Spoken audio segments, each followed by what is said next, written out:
Kamusta mga kaibigan? Halina at ating pakinggan ang isang kwento na magbibigay sa atin ng inspirasyon, saya at kilig. Pero kung bago ka pa lang sa aking channel, pakiclick ang subscribe button pati na rin ang bell icon para lagi kang updated sa parating pa na upload. Hinubad ko ang coat niya at nilagay ng maayos sa couch sa tabi na bintana niya. Tulog na tulog siya at wala na sa wisyo para magbanlaw man lang ng katawan. Kaunting lapit lang sa kanya ay naamoy ko na agad ang simoy ng alak niya. Napapangiwi ako kapag tumatama sa aking ilong. Ayoko talaga ng amoy ng alak. Nagpadala ako kay Manang ng tubig at plangganita para punasan si Joseph. But then I struggled kung paano ko siya mapupunasan. Binuksan ko na lang muna ang botones ng polo niya, pero para akong maubusan ng hangin nang makita ko ang matipunan niyang dibdib. Nakita ko na ito, ngayon pa ba ako kakabahan? Nagpiga ako ng bimpo at sinimula na punasan ang mukha niya. He slightly moved na dumampi ang malamig na bimpo sa pisngi niya, pero hindi naman siya dumilat, kaya pinagpatuloy ko ang pagpupunas. Napapahinto ako kapag napapatitig ako sa kanya, and I've always loved this face. Pero ngayon, parang pagod na pagod siya. Iinom-inom ka ng marami, hindi mo naman pala kaya. Ang tigas din ng ulo. Sinesermonan ko siya kahit tulog. Napangisi ako. Pinunasan ko rin ang leeg niya, and I've noticed there were growing stubble on his jaw. Pero parang nakadagdag pa yun sa kagapuhan niya. Nang madako na ako sa dibdib niya ay napalunok na ako. Sinubukan kong ibaba pa sa dibdib niya, kaya binuksan ko pa ang ilang botones nito. Pero hindi ko tinanggal lahat, wala akong balak. Baka kung ano pa ang isipin nito. Hinubad ko na lang ang sapatos at medyas niya para maginhawahan naman siya. Umupo ulit ako sa gilid niya at kinumutan siya. Hindi ko pa rin maiwasan ang hindi siya titigan. Mukha siyang mabait pagtulog. Wala yung malahalimaw niyang itsura at aura. I suddenly miss those times he's still wearing faded jeans and ripped shirts. Na masiguro kung maayos na siya ay babalik na ako sa kwarto ko. Pero bago pa ako makatayo ay bigla niyang hinatak ang kamay ko at nilagay sa pisngi niya. Halos tumalon ang puso ko sa gulat. Tumagilit pa siya habang hawak ang kamay ko nilagay sa pisngi niya. "Can you hold me like this? Please." Halos pamulong niyang sabi. His eyes were still closed. Napaawang ang labi ko at hindi kaagad nakahuma. I stared at him and stayed still. I don't even know what to do. Ilang saglit pa ay banayad na siyang natutulog. He looked like a baby boy asking for her mom to sleep beside him. Kaya tulad ng gusto niya, ay nanatili ako ng ilang minuto sa kwarto niya at haplos ang pisngi hanggang lumalim na ang tulog niya. I want to cherish this moment for as long as the monster is out. Hindi ako umalis sa tabi niya. Pinanood ko siyang mahimbing na natutulog. Funny it may sound but kahit tulog siya, ang macho pa rin niyang tingnan. Banayad kong hinaplos ang kanyang pisngi. Makinis pero visible na stable niya sa panga. Hindi ba niya ito nakikita? Or maybe he's too busy to notice. I remember the days when he used to text and call me before the night ends. Palagi niya akong pinapauna na matulog. At palagi niyang hinihiling na sana ay mapanaginipan ko siya. Every time I remember that every little things he did for me that I wasted, muling kumirot ang isang bahagi ng dibdib ko. Kung hindi ako naging tanga siguro noon, baka masaya na rin kami ngayon.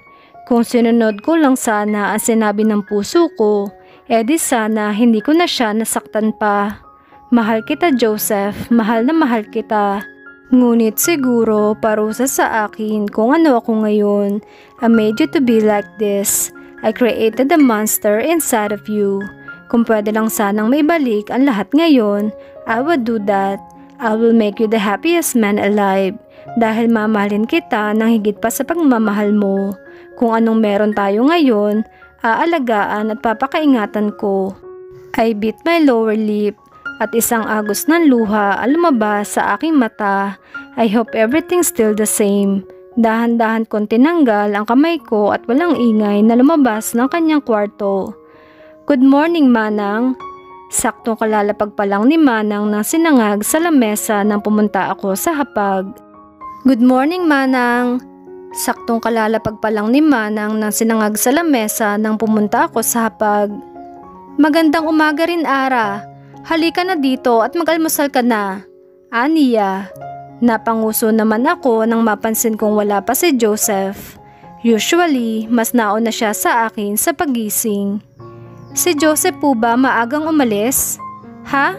Hindi pa. Hindi pa lumalabas. Malamang magpapalit na lang yun ng pasok sa opisina. Nakainom eh. Napatingin ako kay Manang na magtitimpla yata ng kape. Manang, akala ko po hindi kayo umiinom niyan. Kape ni Sir Joseph to. Gusto kasi noon may kape na pagbaba niya. Agad akong lumapit sa kanya. Ako na lang po ang magtitimpla. Napahinto naman siya. Kape pa lang naman ang nailagay niya. Tiningnan niya ako. Sigurado ka, Iha? Mukha magandang ideya nga yan kung ikaw ang magtitimpla ng kape niya. Hindi ko na pinansin ang huling sinabi niya at pinagpatuloy ko na lang ang pagtitimpla. Sa totoo lang, medyo na-excite ako na may kasamang nagliliparan na kulisap sa aking tiyan. Ito yata ang unang beses ulit na pagsisilbihan ko siya sa kusina. The last time were years ago pa. Itinabi ko sa plato niya ang tasa ng kape niya. It was black coffee. Magandang umaga, Sir Joseph. Narinig kong sabi ni Manang. Nasa likuran ko siya kaya nilingon ko. Bakit di ko namalayan ang pagdating niya? But then his addicting manly scent filled my nose. Ang bango niya. Good morning, he said. He looked at me. Ngunit sandali lang. Walang ekspresyon na mukha. Walang ni hi o hello. Napabuntong hininga ako. I have to go. Hindi ko alam kung kanino niya yon sinasabi. Kay Manang ba o sa akin? Malabo namang sa akin. Hindi ka ba muna mag-aalmusal? Tanong ni Manang. Hindi ako makagalaw. Nalungkot ako bigla. Does it means siya naman ang may iwas? Tumingin siya sa wristwatch niya at umiling. I'll be late. May meeting ako. Napayuko na lang ako sa kape na tinimpla ko. Naku, si Ara pa naman ang nagtimpla ng kape mo. Halos manlaki ang mga mata ko sa pagtingin kay Manang. Hindi ko naman ine-expect na babanggitin pa niya yon. Oo, nalungkot ako, pero ayokong i-broadcast pa niya yon na parang nagpapaawa. Nilingon ko si Joseph, only to find out na papalapit na siya sa akin at nakatingin sa tasa ng kape. Okay lang, ako na lang ang iinom niyan. Naging pabulong na lang ang huling sinabi ko kasi nasa harapan ko na at kinuha niya ang kape at walang sabing ininom. Ngunit dahil sa umuusok pa yon sa init ay hinihipan-hipan pa niya muna. Pinanood ko lang siya hanggang sa masimot niya ang laman ng tasa. Binaba niya ang tasa at saka tumingin sa akin. Nagulat ako. Bumaba ang mukha niya at mabilisan akong hinalikan. Halos umurong ang ulo ko sa pwersa niyang paghalik sa akin. Nanlaki ang mga mata ko sa gulat. Thank you, he said. Then he stormed out from the dining area. I was left stunned. Napawang ang labi ko, he kissed me. Just a smack pero milyong bultahin ng kuryente ang sumagadsad sa akin. Dinampi ng daliri ko ang labi kong hinalikan niya. He kissed me. I whispered. Nanatili ako sa sala matapos mag-almusal. Halos hindi ko na malunok ang kinain ko dahil sa panlalamig ng tiyan ko. Yun bang sobrang excitement ang naramdaman ko. Though hindi naman yon ang first kiss namin. Wala nga lang yon sa mga nauna niyang halik sa akin. Pero napakalaki ng inukit sa puso ko ng simpleng halik na iyon. Dahil sa wala akong magawa at nalagyan ko na rin ng gamot ang paso ko, ay nagpunta na lang ako sa entertainment room. Kapag tumulong naman ako sa gawaing bahay ay malalaman niya agad. Ngayon ko lang napansin ang mga naka-install na CCTV sa paligid ng mansyon, kaya updated siya sa mga nangyayari dito. Kung sakali may magsinungaling sa kanya ay agad niyang malalaman ang totoo, tulad ng insidente sa amin ni Monica. Binuksan ko ang flat screen TV at naghanap ng magandang palabas. It's 10:15 AM, kaya wala ako masyadong mahanap na maganda. I settled in a cable channel. Habang tahimik na nanonood ay tumunog naman ang message alert tone ko from unknown number. What are you doing? Nagtaas agad ang kilay ko. Sino to?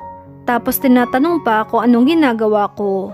I was contemplating kung magre-reply ako. Ayoko pa naman nag-e-entertain ng mga hindi ko kilala, lalo na't sa text. Habang pinag-iisipan ko pa kung magre-reply ako ay nag-message ito ulit. It's me, Joseph. Napawang ang labi ko. Bumilis agad ang tibok ng puso ko. Si Joseph, he's texting me again. Hindi ko nga pala alam kung anong numero niya, maliban sa dati niyang numero na tinetext ko. Nawala agad ang attention ko sa TV at nag-concentrate na lang sa pag-reply sa kanya. I'm watching TV.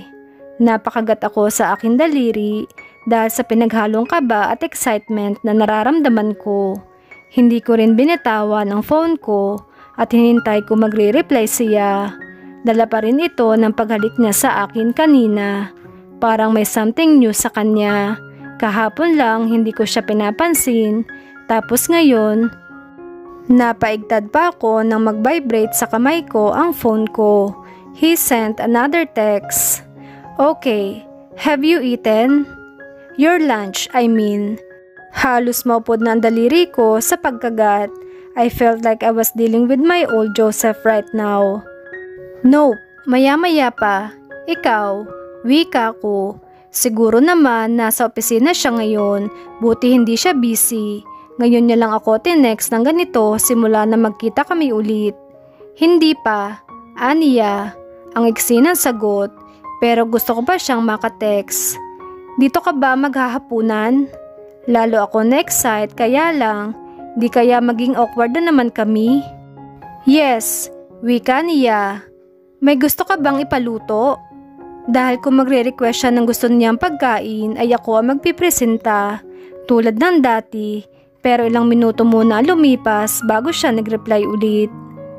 Kare-kare please, wika ni Joseph. Hindi ko na napigilan ang umiti. Meron siyang please. Bigla, gusto ko na siyang makita. I miss him. I miss the old him. Yung marunong makiusap at maghintay. But then, ako rin naman na nagbura noon sa kanya. Pero kahit ngayon lang, I want to treasure this moment. Okay, sige. Ako nang magluluto ha. Makikialam ako sa kusina mo. Uwi ka ng maaga. Para akong baliw na nakangiti habang tinatapos ang pinapanood ko. Ang bida nitong pinapanood ko ay tinutupad ang dying wish ng dad niya at naging vigilante siya na si Arrow. Pero ako, imbis na masuspense, nangingiti pa. Tila gusto ko nang hilahin ang oras at nang makapagluto na. Kaya pagkatapos ko mananghalian, chinek ko kung may ready ng sangkap sa kusina niya. Hapon pa lang ay naghihiwa na ako. Si Emily naman ang bumili sa labas ng mga kulang na sangkap. Kahit na gusto kong ako na lang ang lumabas at bumili, ay mas pinili kong wag na. Kasi baka may mapagalitan na naman pag sumuway ako. Ramdam ko pa rin, parang ayaw niya akong lumalabas. Nangingiti ako habang nagluluto, kaya panay ang makahulugan ng ngiti sa akin ni Manang. Pero si Mona Lynn ay mailap pa rin. Naintindihan ko naman kasi kaibigan siya ni Monica. One of these days, susubukan kong itanong pa rin si Monica kay Joseph. Bago dumilim ay natapos na ako magluto. Nagulat pa nga si Manang na marunong daw ako sa kusina. Umakyat muna ako sa kwarto para makapagpalit ng damit dahil sa pawis na pawis ako at natalsikan pa ng sauce ang damit ko. Habang kumukuha ng damit ay nagring ang phone ko. Agad ko itong sinagot sa pag-aakalang baka si Joseph na. Hello? I answered excitedly. Hello? Is this Miss Arabel Ramos? Nangunot ang noo ko nang mabusesan kong hindi ito si Joseph. Speaking. Good evening, Miss Ramos. This is Arman. Do you still remember me?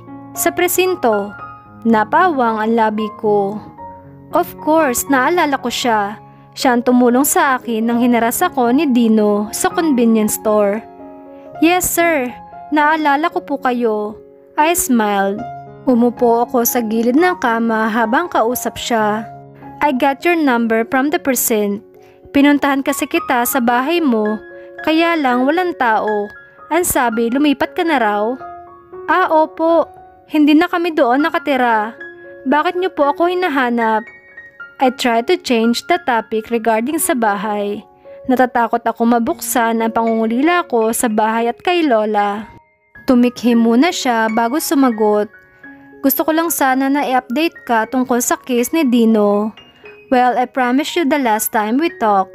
Biglang parang may batong bumara sa lalamunan ko nang maalala ko pa ang nangyari sa amin.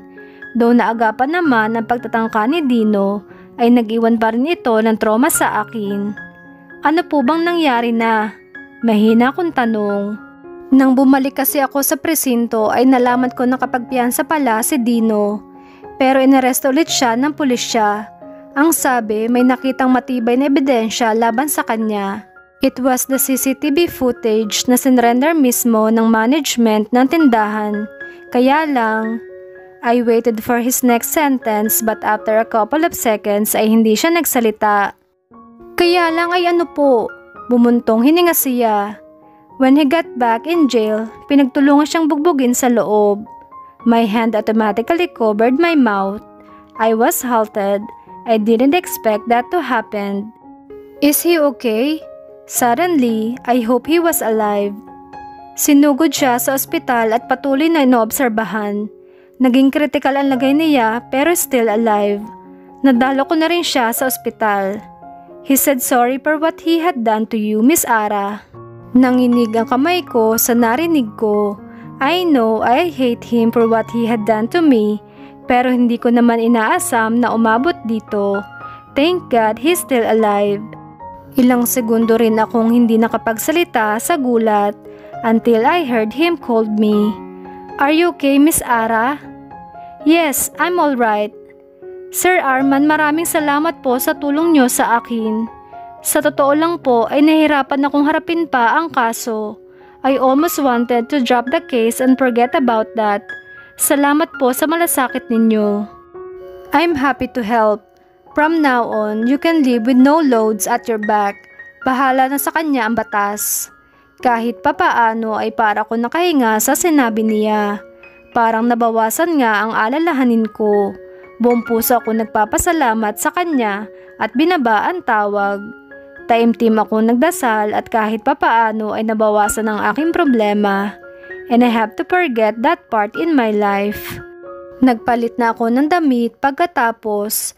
Papalabas na ako nang may kumatok sa pinto. Nakangiting na bungaran ko si Manang. Ma'am Ara, dumating na si Sir Joseph. Medyo nagulat pa ako dahil hindi ko naman inasahan na ganito kaaga siya uuwi. I look at the wall clock. 6:30 pa lang ng gabi. Para tuloy akong bata na halos takbuhin ang hagdanan pababa. Hindi nawawala ang ngiti sa labi ko. And then finally saw him in the living room. Nakaupo siya sa sala at hawak ang batok niya habang may kausap sa phone niya.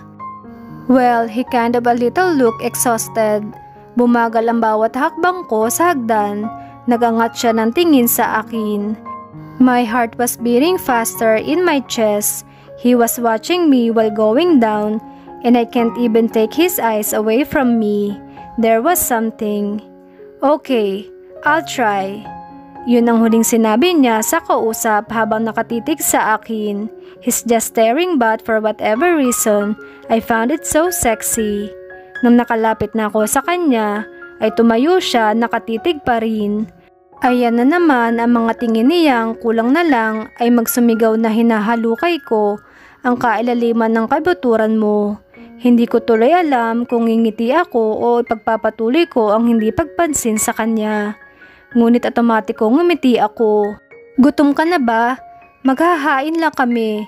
Para makaiwas sa titig niyang nagpapabilis ng tibok ng puso ko, ay pumihit na ako papunta ng kusina. Pero bigla niyang hinatak ang braso ko. And before I could react, his soft lips crushed his mine. Nanlaki ang mga mata ko sa gulat. Pumalibot pa ang mga matitigas niyang braso sa aking bewang. Dinikit niya ang katawan niya sa akin at halos ikulong niya ang buong katawan ko sa kanya sa higpit ng kanyang yakap. Nalusaw lahat ng iniisip ko nang unti-unti akong malasing sa kanyang halik. He brushes his lips on mine and I could even feel his tongue touching my mouth. I kiss him back at nang maubusan na ako ng hangin ay saka ako bumitiw. Nag-init agad ang pisngi ko nang sinalubong ako ng kanyang mapupungay at malalambing na mata. Sa sobrang lapit na mga mukha namin ay tumama na sa mukha ko ang kanyang mainit na hininga. Gutom na ako, he said. Doon parang bigla ako natauhan at bumitaw sa kanya. Mas lalo akong nahiya. Okay, sige, kumain na tayo. Hindi ko alam kung paano nangyari pero naging magaan ang pagsasabay namin sa hapunan. Marami pa siyang nakain na lalo nagpasaya sa akin. Though hindi ko siya nakikitang ngumiti pero hindi naman siya masungit. Nakaapat na balik ata siya sa kanin. He has a big appetite. Pagkatapos kumain ay umakyat na siya sa kwarto niya. Siguro ay para magpalit ng damit. Nang mapadaan ako sa kwarto niya ay napahinto ako. Sa tingin ko ay may kausap siya sa phone niya pero napapasigaw siya. He was mad again. I sighed. He's back. Pumunta na lang ako sa kwarto para maglinis ng katawan. Nagpalit na rin ako ng damit pantulog. Nang matapos ay lumabas rin ako agad. Maaga pa naman, makikipagkwentuhan muna ako kay Manang. Pero nagulat ako nang makita ko na naman si Joseph sa loob ng kwarto ko. Hawak pa niya ang phone ko na parang mayroong binabasa. Joseph, may kailangan ka ba? He looked at me and I was confused. I can see it in his eyes. He was mad. Madilim ang mga mata niya at umigting ang kanyang panga. Bigla ay parang natakot na naman ako. Joseph, he threw my phone on the wall. Nasira ito at nagkalas-kalas. Gulat ako na patingin sa kanya. May ibalik pa kaya ni Ara ang dating Joseph na minahal niya o mananatili lang itong galit sa kanya? Sabay-sabay nating alamin sa susunod na kabanata ng ating kwento. Maraming salamat!